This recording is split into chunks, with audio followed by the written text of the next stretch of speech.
Hello, I'm Rabbi Elton from the Great Synagogue in Sydney, and welcome to From the Rabbi's Bookshelves. I present today's book with a certain amount of family pride.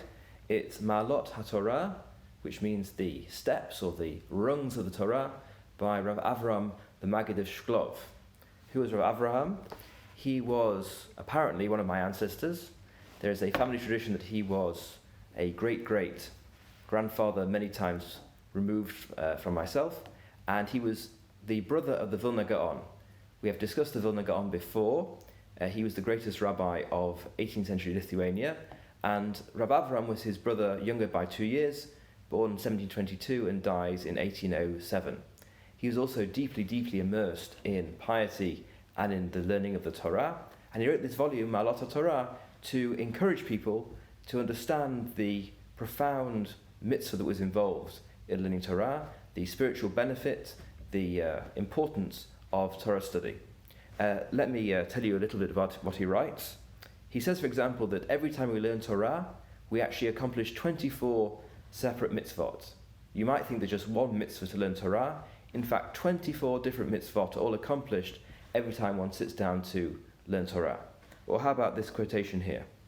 We shall now consider all the specific mitzvot involved in learning Torah. And you shall choose life, refers to Torah, as it says, for it is your life. We see from here that by learning Torah, one carries out a mitzvah with his choice. Bending one's ear and one's heart to the Torah are also mitzvot in and of themselves. There's 3 mitzvot already. Similarly, the desire for Torah, the devotion, the love, the joy, and the remembering are each separate commandments as mentioned above. So one accrues a huge number of mitzvot, all from the same act of Torah learning, or even just wanting to learn Torah, desiring to learn Torah. Now, where does this come from, this very, very powerful ideology of Torah study? Well, it comes from that world of 18th century Lithuania, which his brother, the Vilna Gaon, had done so much to build up, which placed Torah study at the center of Jewish life.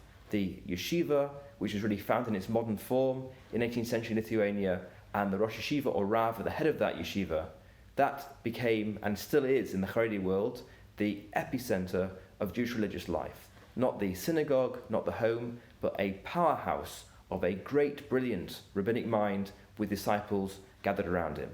And all the yeshivot really, today, trace their ideology back to this Lithuanian model, where Torah, learnt day and night, is the summit of Jewish achievement and is the most important practice a Jew can undertake.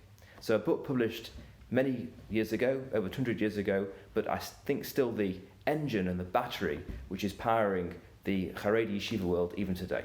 Thank you for joining.